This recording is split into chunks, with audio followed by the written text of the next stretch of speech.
ஐடியில் வேலை பார்த்துட்டு இருக்க நீங்கள் உங்களோட ஸ்கில்ஸ் அப்கிரேட் பண்ண இப்போ ஒரு சூப்பரான ஆப்பர்ச்சுனிட்டி. அட ஐடி மட்டும் இல்லை, நீங்கள் எந்த டொமைனில் இருந்தாலும் இப்போது இப்படிங்கிறதுக்குள்ளே ஐடிக்கு ஷிஃப்ட் ஆயிடலாம். இண்டஸ்ட்ரியல் எக்ஸ்பர்ட்ஸ், ஐடி ப்ரொஃபஷனல்ஸ் இவங்க எல்லாரும் சொல்லித்தராங்க. 100% பிளேஸ்மெண்ட் அசிஸ்டன்ஸ், 600+ கம்பெனிஸ் கூட டைப். இன்டர்வியூஸை நீங்கள் எப்படி அட்டன் பண்ணணுங்கிறதுக்கான பெஸ்ட் ட்ரைனிங்கும் தராங்க. அரியர் வச்சிருந்தாலும் பிரச்சனை இல்லை.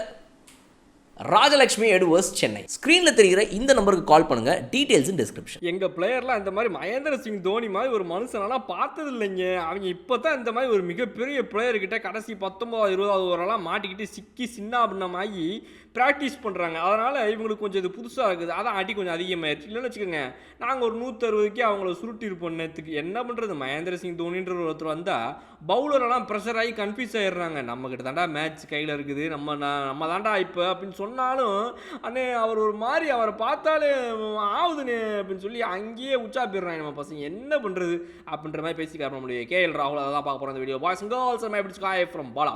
விஜய் தம்பி விக்ராந்தின் அன்புடன் அழைக்கப்படும் கேஎல் ராகுல் அவர்கள் வந்துட்டு இன்னைக்கு கேப்டனாகவும் பிளேயர் ஆஃப் த மேட்ச் அவார்டை வாங்கிய ஒரு நபராகவும் பேசியிருக்கிறார். அவர் என்ன சொல்றாரு அப்படின்னா, feels good at the end of the tank. when you win looks like you make all the decisions right. Impossible to get all right. Depends on the kind of wicket we are playing on and the kind of batters there are அப்படின்றது. அதாவது ரொம்ப நல்லா இருக்குங்க.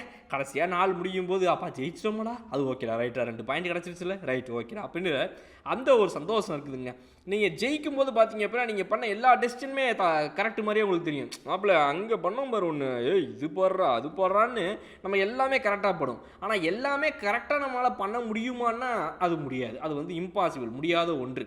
Depends on the kind of wicket. நம்ம வந்து எந்த மாதிரி ஒரு விக்கெட்டில் விளையாடுறோங்கிறத பொறுத்து இருக்குது. நம்மக்கிட்ட என்ன மாதிரி பேட்டர்ஸ் வந்து இருக்கிறாங்க, ஆப்போசிட்டில் யார் இருக்கிறா, இதெல்லாம் பொறுத்து தாங்க இருக்குது அப்படின்னு சொல்லி சொல்கிறாப்புல. We spend time doing homework on tactics and strategy and we spoke about them not settling against one style of bowling. நாங்கள் வந்து நிறைய ஹோம்ஒர்க் பண்ணியிருந்தோங்க எங்களுடைய டாக்டிக்ஸ் ஸ்ட்ராட்டஜியில் என்ன பண்ண போகிறோம் அப்படின்னு. பவுலிங்கை பொறுத்த வரைக்கும் ஒரே மாதிரி பவுலிங் போட்டுக்கிட்டே இருப்போம். அதில் அவங்க செட் ஆயிடுவாங்க. ஒரு ஓவர் பார்த்தாங்கன்னா 2வது ஓவர் ஓகே இவன் இப்படித்தானே போடுறான், திரும்ப வரும்போது அடிச்சிருக்கோண்டான்னு சொல்லி நம்மளோட அடுத்த ஓவரை நம்மளை பிறந்துடக்கூடாது. ஸோ நம்மளுடைய பவுலிங்கை மாற்றிட்டே இருக்கணும் அப்படின்னு நான் டீமில் சொன்ன உடனே ஒரு பையன் ஒருத்தன் வந்துட்டு, ஏன்னா அப்போ நான் ஸ்பின் பவுலிங் போட்டே இருக்கும்போது திடீர்னு ஓடி வந்து left handle fast bowling throw போட்டுருவானே அப்படின்லாம் கேட்டான். அப்படிலாம் மாற்ற வேணாண்டா, உருப்படியாக மாற்றணும்னு அவங்ககிட்ட நான் சொல்லிக்கிட்டு இருந்தேன் அப்படின்னு சொன்ன நம்மளுடைய விஜய் தம்பி விக்ராந்த். அடுத்து என்ன சொல்கிறாப்புல அப்படின்னா, we worked really hard at training. நாங்கள் வந்து எங்களுடைய ட்ரைனிங்கில் ரொம்ப வந்து கடுமையாக முயற்சி பண்ணோம். Good to see the team sticking to that. அதுக்கு ஸ்டிக் பண்ணி அதையே கரெக்டாக தொடர்ந்து போடுறதுக்கு வந்து முயற்சி பண்ணாங்க பார்த்தீங்களா டீமு. அதுக்கு முதல்ல நாம் அவங்களுக்கு பாராட்டுகளை தெரிவிச்சிருவோம். ஹாஃப்வே ஸ்டேஜில், அதாவது ஒரு இன்னிங்ஸ் முடிஞ்ச நேரத்தில் நான் வந்து ஒரு 160க்கு எப்படியாவது அவங்கள சுருட்டிடலான்னு பார்த்தேங்க. விக்கெட் ரொம்ப ஸ்லோவாக இருந்துச்சு. பின்னாடி கீப்பிங் பண்ணும்போது எனக்கு நல்லா பார்த்தேன். கிரிப்பு அவ்வளோவா ஒன்றும் இருக்கிற மாதிரி தெரில பவுலிங்கில். சரி இவங்க 160-65க்கு நம்ம வந்து சுருட்டிட்டோம்னா கரெக்டாக இருக்கும் அப்படின்னு நினச்சேன். பட் ஆனால் அந்த எம்எஸ்டின்னு ஒருத்தருக்காக இருப்பாருங்க. அந்த எம்எஸ் உள்ளே வந்தார் அப்படின்னா எல்லாம் மைக்ரோசாஃப்ட்னு நினச்சிட்டு அவரை பார்த்து அப்படியே கதிகலங்கி போயிடுறாங்க எம்எஸ்ன்னு ஒன்று. ஸோ அவர் வந்து டே மைக்ரோசாஃப்டே வந்துருச்சுரா அப்படின்ற மாதிரி டகடகடகடன்னு அங்கேயே நம்ம பசங்க சுற்றி போயிடுறாங்க.